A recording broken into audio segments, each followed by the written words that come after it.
존경하는 국민 여러분, 언론인 여러분, 지금 대한민국은 역사적 전환점에 서 있습니다. 성장의 정체, 기회의 불균형, 그리고 무책임한 정치가 우리 미래를 흔들고 있습니다. 세계는 지금 기술 패권을 두고 치열한 경영 중이며 자국 우선주의의 파고는 갈수록 거세지고 있습니다. 대한민국이 이 경랑 속에서 새로운 도약을 할 것인지 아니면 추락할 것인지가 결정되는 순간입니다. 우리는 더 강한 나라, 더 바른 나라, 더 안전한 나라로 나아가야 합니다. 그래야만 국민이 희망을 품고 함께 미래를 향해 나아갈 수 있습니다. 이제 필요한 지도자는 도덕성과 청렴성 그리고 실력을 갖춘 사람입니다. 진영을 넘어 국민의 신뢰를 받을 수 있는 사람, 그리고 대한민국의 미래를 만들어낼 준비된 사람이어야 합니다. 저는 의사로서 국민의 생명을 지켜왔고 IT 창업자이자 경영자로서 산업을 일으키고 일자리를 만들어 왔습니다. 또한 대통령직 인수위원장으로서 국정 전반을 통찰하고 110대 국정과제를 설계한 유일한 현역 정치인입니다. 지금은 과거의 법률가가 아닌 미래를 이해하는 과학자, 경제인이 나라를 이끌어야 할 때입니다. 또한 노블레스 오블리주라는 말 그대로 재산의 반을 국민을 위해 기부하고 2020년 대구 코로나 의료 봉사처럼 국민을 위해 생명을 바칠 사람이 필요한 때입니다. 말보다 행동으로 증명한 사람이 진실한 리더입니다. 저 안철수는 그 준비가 되어 있습니다. AI, 반도체, 바이오 등 미래 산업의 발전, 의료개혁, 과학기술 기반 정책의 실현, 그리고 세계를 상대로 일해본 경험이 저에게는 있습니다. 지금 이 순간 대통령 인수위를 이끌어본 경험으로 인수위 없이도 임기 첫날부터 즉시 일할 수 있는 사람은 저 안철수 뿐입니다. 오늘 제가 준비한 대한민국 대도약을 위한 10대 대선 공약을 말씀드리겠습니다. 첫째, 신성장 동력 확보입니다. 5대 초격차 산업으로 대한민국을 재도약시키겠습니다. AI, 반도체, 미래 모빌리티, 바이오, K-서비스 산업을 5대 전략 산업으로 육성하여 대한민국을 세계에서 가장 역동성 있고 강한 나라로 만들겠습니다.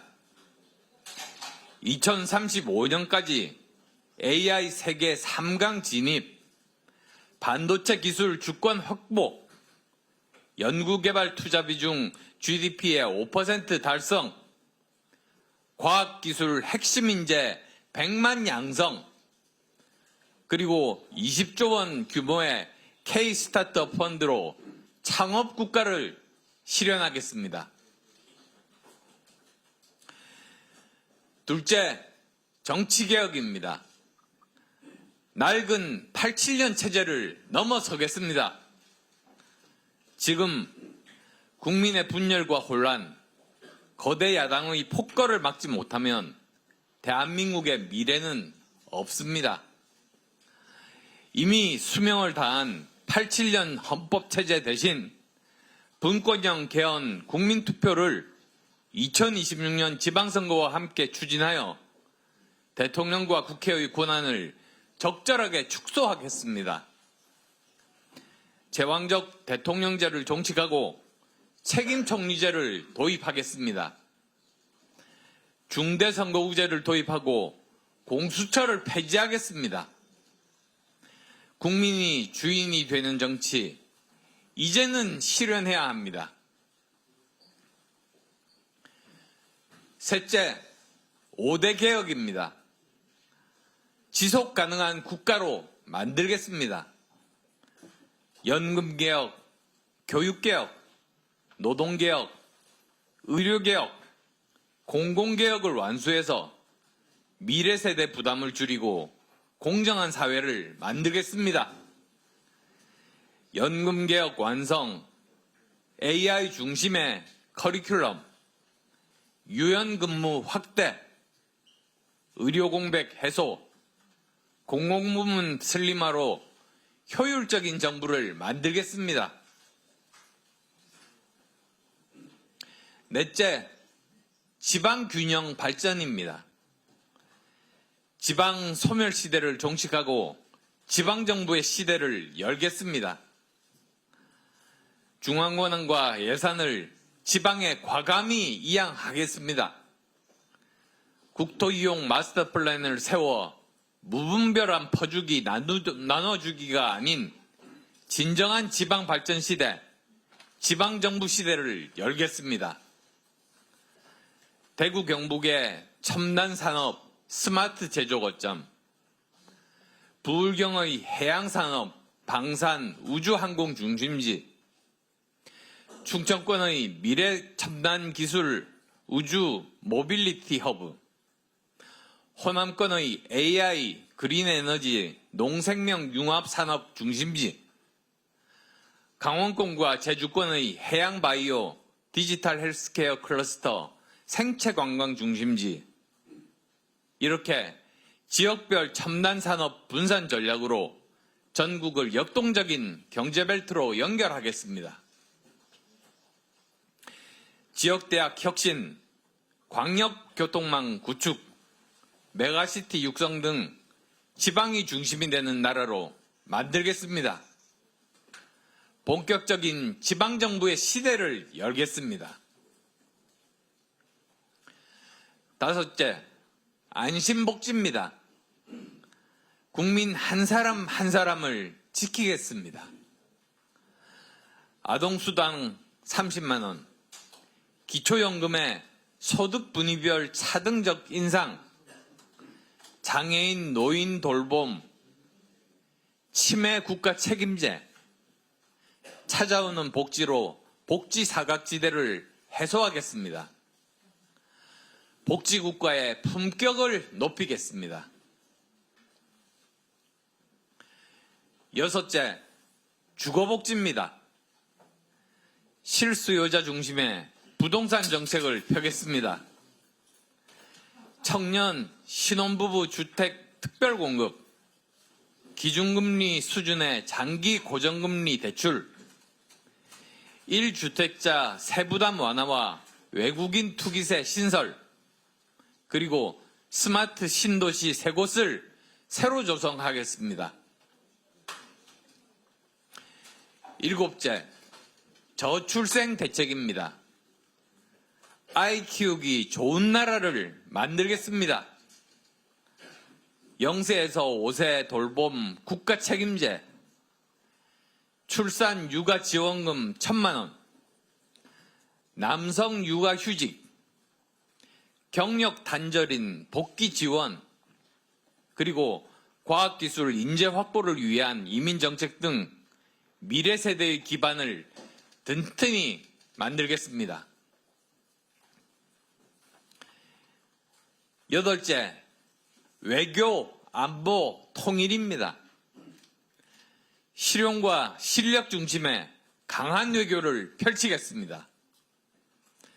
한미동맹 강화, 자주 국방력 확충, 핵 공유 협정, 2030 G7 진입과 글로벌 AI 협력체 창설, 비정치적 남북 협력과 한반도 평화 전략을 동시에 추진하겠습니다. 9째, 스마트 농어촌을 육성하겠습니다. 농어촌이 강해야 나라가 튼튼합니다. 곡물 자급률 30% 달성, 청년 농업 창업 지원, 수입 농축산물 안전관리 강화, 외국인 근로제도 개선 등 지속가능한 농어촌의 미래를 준비하겠습니다. 10째, 기후위기 대응과 에너지 주권을 확보하겠습니다. 지속가능한 대한민국 꼭 만들겠습니다. 온실가스 감축 가속화, 차세대 원전 개발, 탄소 배출권 시장과 친환경 인센티브, 바이오 소재 전환과 스마트 에코시티 조성으로 탄소 중립 시대를 선도하겠습니다. 존경하는 국민 여러분, 이 10대 공약은 단순한 약속이 아닙니다. 시대교체와 국가 대도약을 위한 실천 계획입니다. 정직한 사람이 손해보지 않고 열심히 일한 사람이 정당한 대가를 받으며 모두가 함께 성장하는 공정한 나라, 그 미래를 저는 반드시 만들겠습니다.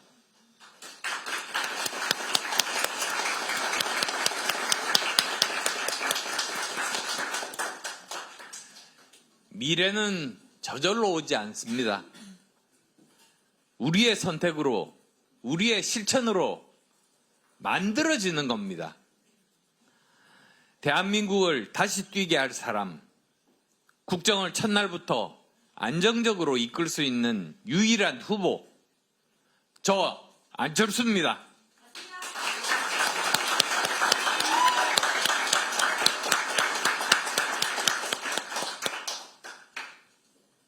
밤새워 일하고 세계로 뛰겠습니다.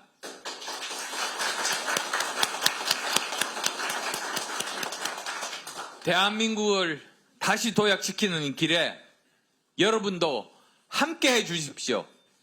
고맙습니다.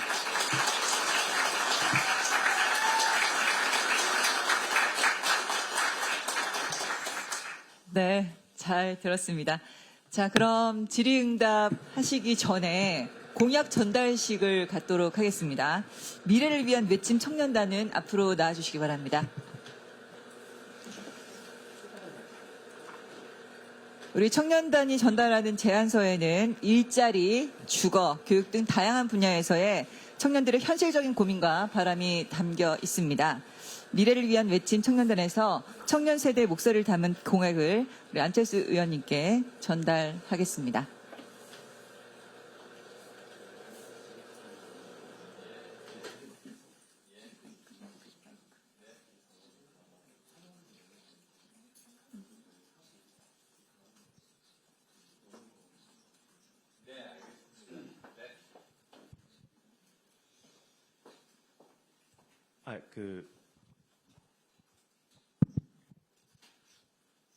정책 제안지를 갖고 오시는 분이 조금 늦어서 먼저 선언문을 낭독하도록 하겠습니다.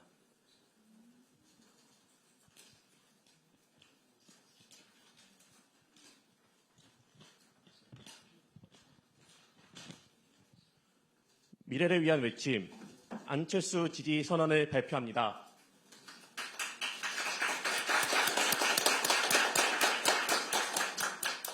안철수를 지지하는 2030이 주축이 되어 만들어진 우리 미래를 위한 외침은 오늘 이 시대를 살아가는 미래 세대의 이름으로 과학기술과 미래혁신의 상징인 안철수 후보에 대한 지지를 선언합니다.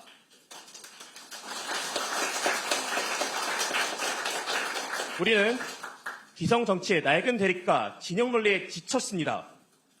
대한민국을 부유하게 만들었던 성공 방정식은 더 이상 작동하지 않습니다. 변화와 혁신은 더 이상 미룰 수 없는 필수 과제입니다. 이러한 시대적 과제를 가장 잘 이끌 수 있는 지도자는 바로 안철수입니다.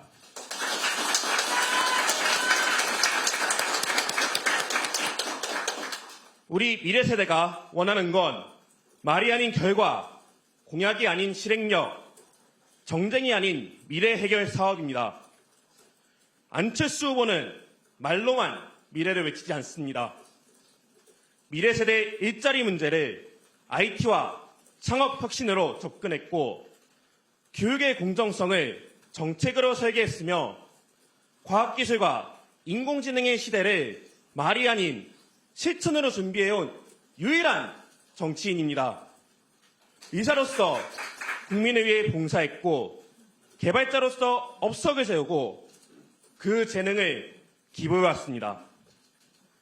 다른 정치인들이 미래에 대한 포부와 비전이 없이 마치 앵무새처럼 안철수 후보가 하는 말을 주워 담기를 기다리는 동안 저희 안철수 후보는 대한민국의 미래를 위한 청사진을 직접 그려왔습니다. 기술 패권 전쟁이 코앞으로 다가온 지금 안철수 후보가 아니고서야 초격차 시대를 준비할 정치인이 누가 있겠습니까? 가장 합리적인 선택으로 우리는 안철수 후보 지지를 선언하며 미래 세대의 요구가 담긴 과학기술, 복지, 국가안보, 정보조직, 여성, 입시, 문화, 외교, 지방분권과 교통, 그 외에 다양한 분야에 대한 정책 제안서 11개를 전달하겠습니다. 미래를 위한 외친 27인 일동, 그리고 안철수인 갤러리 외 온라인 커뮤니티 지지자 100인 발표합니다.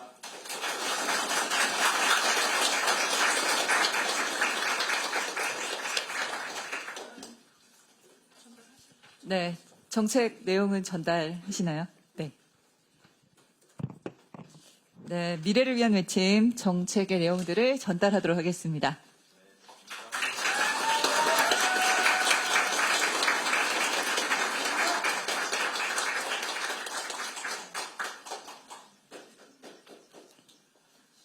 네. 약속 꼭 지키겠습니다.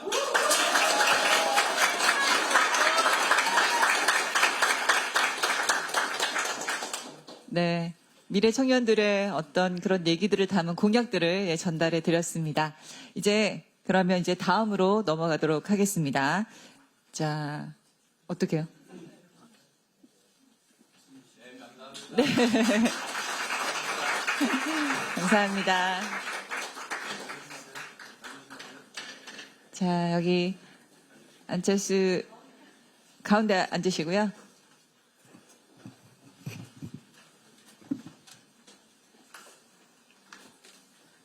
네, 바로 이제 언론인 여러분들의 질문을 받도록 하겠습니다. 질문이 있으신 기자분들께서는 손을 들어서 네, 의견을 표해주시면 저희가 마이크를 드리도록 하겠습니다. 마이크. 네, 네. 마이크 켜서 말씀해 주시면 되겠습니다. 대의한 정도원입니다. 네, 오늘 그 10대 대선 공약 발표하신 거 축하드리고요. 대선이 오늘로 지금 51일밖에 안 남았거든요. 이제 초단기 대선이라서 공약이 실종됐다, 공약이 사라졌다, 그런 좀 지적이 있었는데 먼저 이렇게 공약을 발표하시면서 치고 나갈 때를 대기하고 지금 공약이 실종돼 있다는 이 대선 레이스의 상황에 대해서 좀 어떻게 평가하시는지 한 말씀 부탁드리겠습니다. 예, 정말 좋은 지적을 해주셨습니다. 국민들이 바라는 것은 대통령만 이렇게 바뀌는 이렇게 5년마다 바뀌는 것을 바라는 것이 아닙니다.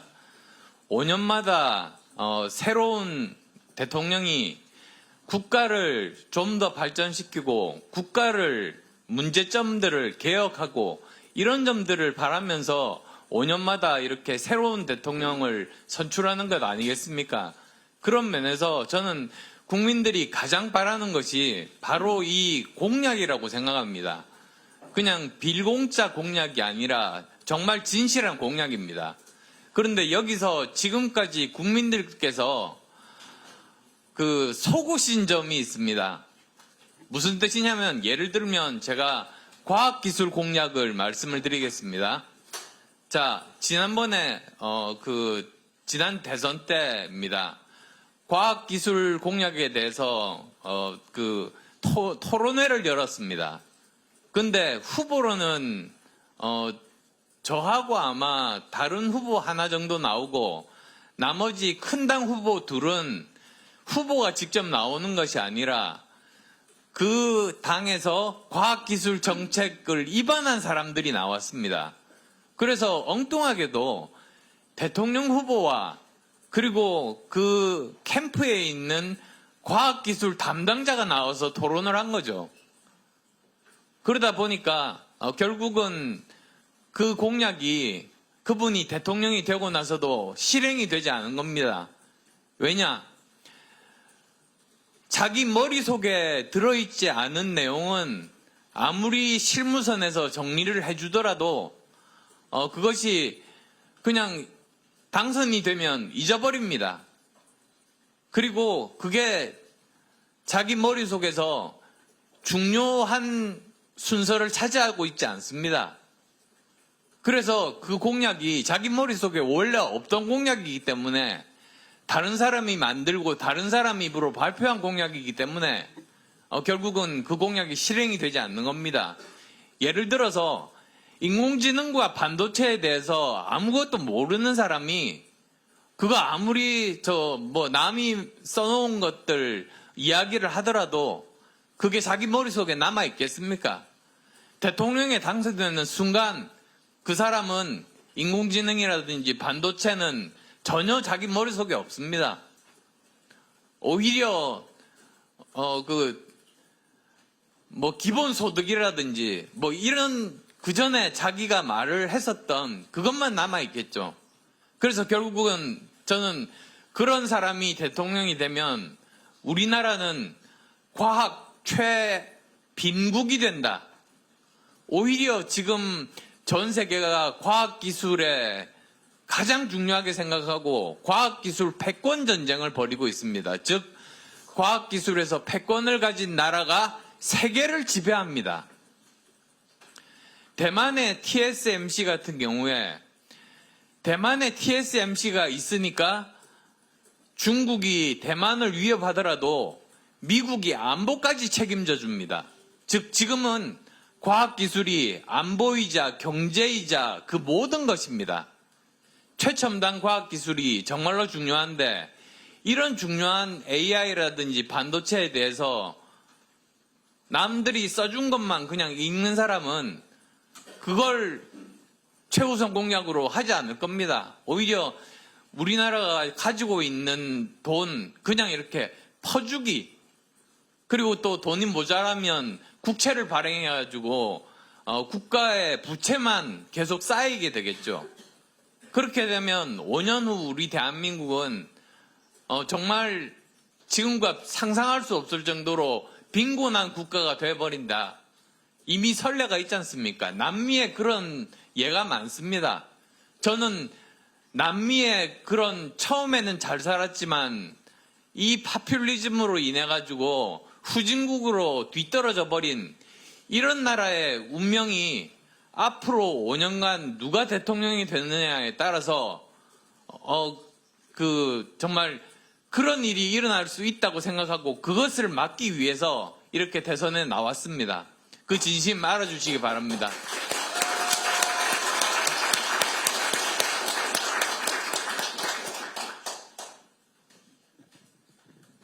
네, 또 질문 옆에. 네, 안녕하세요. MBN의 김희원 기자입니다. 오세훈 서울시장이 어제 불출마 선언했는데요. 이번 불출마 결정이 본인에게 좀 유리하게 적용된다고 생각하시는지 궁금합니다.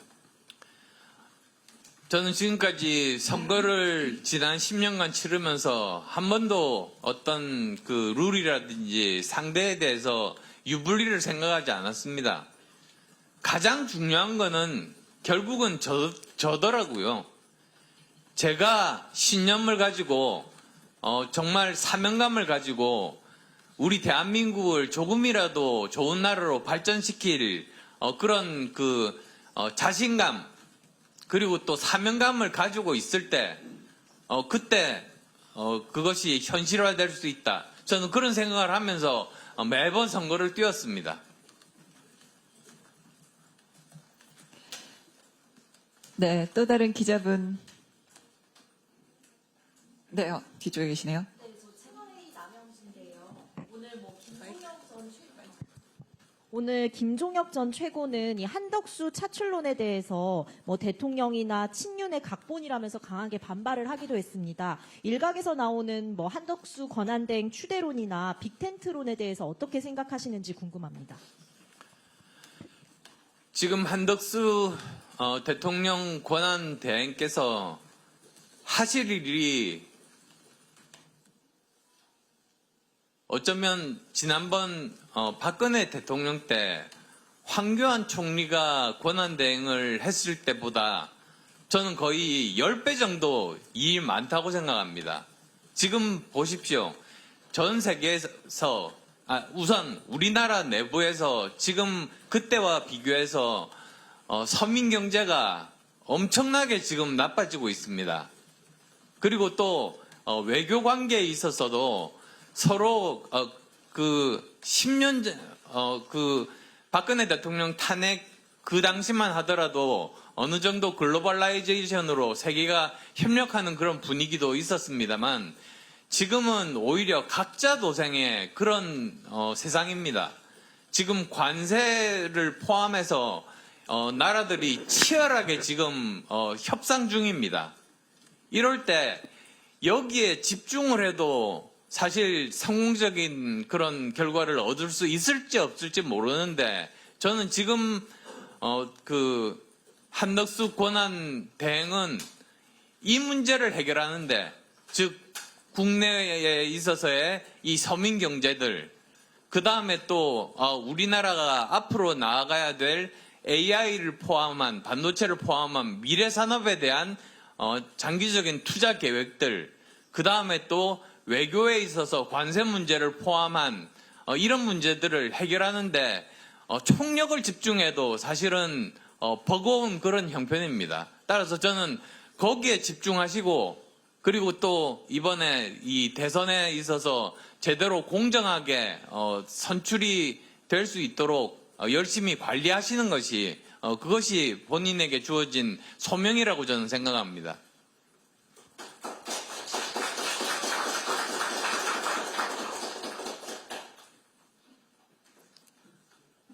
네. 네, 이데일리 박민 기자입니다. 오늘 공약 발표하셨으니까요. 그에 대해서 질문 드리면 10대 공약으로 뭐 AI, 복지, 저출생, 뭐 지방 균형 발전, 기후 위기 등을 언급하셨는데 이건 사실 국민의힘 다른 대선 주자나 또는 민주당 후보들과도 겹칠 걸로 보고 있는데요. 안 의원님만의 독보적인 공약은 무엇인지 그거 하나 좀 설명 부탁드립니다. 독보적인 공약이라고 하면 사실은 하나씩 한번 보죠. AI에 대해서 누가 제일 전문가입니까? 300명 국회의원들 중에서 제가 제일 전문가라고 저는 자부합니다. 그리고 또 이 AI에 대해서 제대로 산업화를 시키고 그리고 AI 인재를 사실은 육성을 하기 위해서 이미 작년부터 작업을 해서 올해 11월 달에 그 서판교 쪽에다가 카이스트 AI 연구원을 설립하기로 이미 다 비용까지 다 마련을 다 끝냈습니다. 그래서 이런 AI 인재들을 육성하는 것 포함해서 컨텐츠 문제라든지 또는 하드웨어라든지 소프트웨어라든지 이런 부분들에 대해서 어느 누구보다도 제대로 체계적으로 준비가 다 돼 있다. 이 말씀드립니다. 그 상징이 바로 제가 국민의힘 AI 특위위원장 아닙니까? 사실 지금 민주당에서 AI 특위위원장이 현재 이재명 대표가 맡고 있습니다만 그건 사실은 대선용이지 본인이 그 분야의 전문가라서 맡은 건 아닙니다. 저는 전문가라서 맡았습니다. 뭐 그런 것부터 포함해서 뭐 기후 위기도 저는 아주 옛날부터 관심이 많아서 굉장히 많이 연구를 많이 했습니다. 예전에 엘고어가 미국에서 강의를 할 때 그 강의를 들으러 직접 갔었습니다. 그런데 엘고어가 그때 그러는 겁니다. 지금 지구 온난화에서 가장 큰 문제는 산불이다. 보통 사람들이 착각하기에 빙하가 녹고 바닷물 수면이 올라가고 폭우가 쏟아지는 이것이 지금 지구 온난화의 제일 큰 문제라고 생각하기 쉬운데 사실은 가뭄과 산불이 제일 문제다. 그 말을 했습니다. 그 예상대로 호주에 굉장히 많은 부분이 불타고 LA가 불타고 이번에 한국에서 경북을 중심으로 사상 최대의 산불이 났지 않습니까? 근데 저는 이것에 대해서도 저는 드릴 말씀이 있는 것이 이것은 일회성으로 그치는 것이 아니라 앞으로 반복적으로 나타날 수 있다. 그래서 팬데믹에 대해서 우리가 지금 WHO와 함께 100일 만에 발견 후 100일 만에 백신을 만드는 그런 계획을 지금 세우고 있듯이 지금 우리나라도 산불이 날 때 가장 빨리 그 산불이 난 것을 발견을 하고 가장 빨리 대응할 수 있는 시스템을 만들어야 된다. 그런데 그 기술이 다 있습니다. 그래서 제가 그냥 간단하게 설명드리면 인공위성에다가 그 온도 센서를 다는 겁니다. 그래 놓고 우리나라 전역을 감시를 하고 있다가 산불이 나는 징후가 포착이 되면은 어쨌든 그 부분을 AI가 분석을 해서 이게 산불이라는 걸 확인을 하고 바로 사람들에게 전파를 해서 바로 거기에 이제 대응을 할 수 있게 그렇게 하는 거죠. 그래서 지금 우리가 할 수 있는 굉장히 많은 기술들이 있는데 이것들이 각 부처마다 이렇게 분산이 되어 있다 보니까 이걸 종합적으로 해서 예를 들면 과기부가 산림청에다가 그런 일들을 할 수 있도록 일을 해야 되는데 이게 서로 분산이 되어 있다 보니까 잘 되지 않고 있지 않습니까? 저는 이런 문제들 해결할 자신이 있습니다.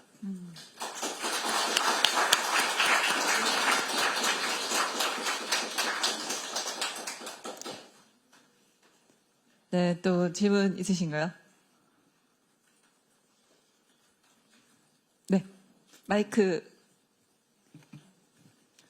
아까 나왔던 질문의 연장선상인데 좀 현안 관련해서 하나 여쭙겠습니다. 지금 당내 일부 의원들께서 그 당 밖에 어떤 제3후보나 무소속 후보를 세워놓고 우리 당에서 이제 대선 후보가 선출이 되면은 다시 그분하고 경선이 된 다음에 단일화를 한다. 이런 구상을 하는 걸로 알려져 있는데 사실 좀 후보님 입장에서는 그냥 기시감도 드실 것 같고 좀 그 부분에 있어서 어떤 선험자라고 하실 수 있는데 좀 그런 시도나 이런 게 그림이 잘 될 수 있는지 혹시 좀 평가하신다면 어떨까요? 네, 사실 지금 말씀하신 부분이 그 의원총회에서도 이야기가 나왔었습니다.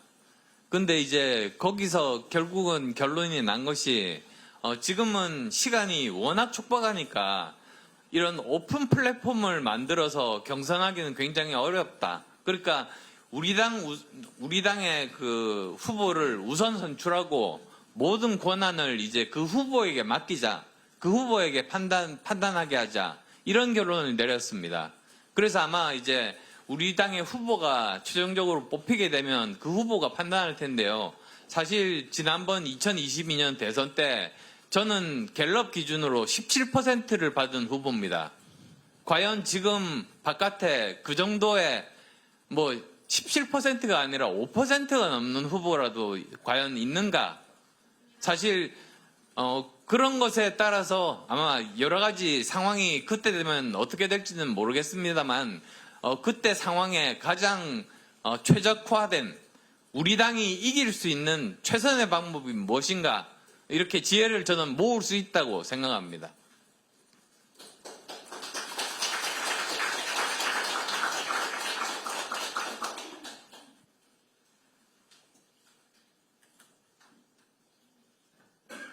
네, 질문.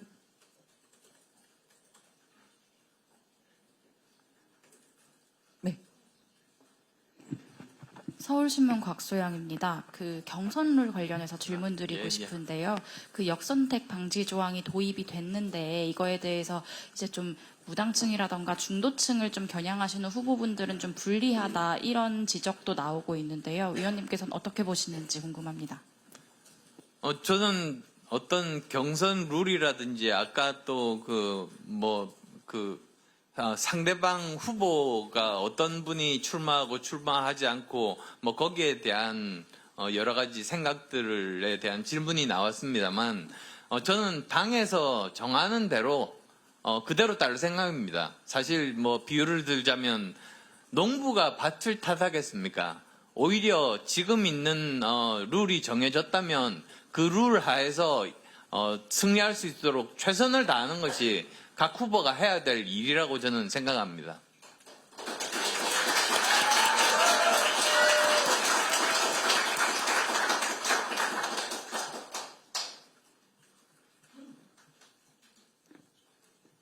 자, 먼저, 네. 안녕하세요. MBC 고재민인데요.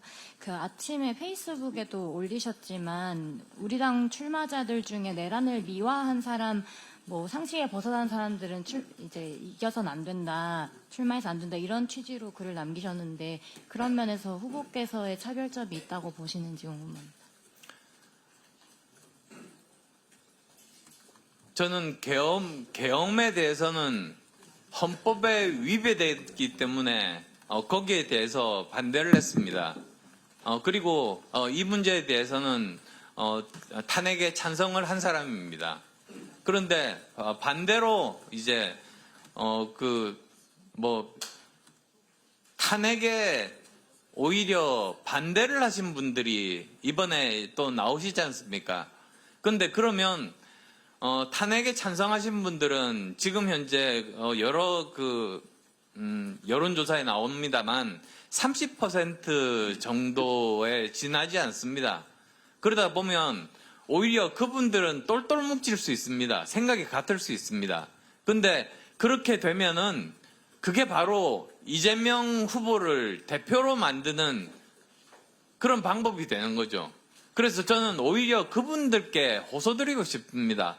아주 강한 신념으로 그렇게 모여 계시는 거는 이해할 수 있습니다만 그분들이 정말로 이재명 후보를 대통령으로 만들지 않는 유일한 방법은 자기와 생각이 조금 다르더라도 이재명 후보가 대통령이 되면 안 된다는 생각만 같으면 중도 보수든지 또는 중도든지 모든 분들을 다 우리 편으로 모아야 됩니다. 그렇게 해서 50% 정도를 넘겨야지만이 그분들이 정말로 바라는 그런 일을 이룰 수 있다. 이런 말씀 드리고 싶습니다.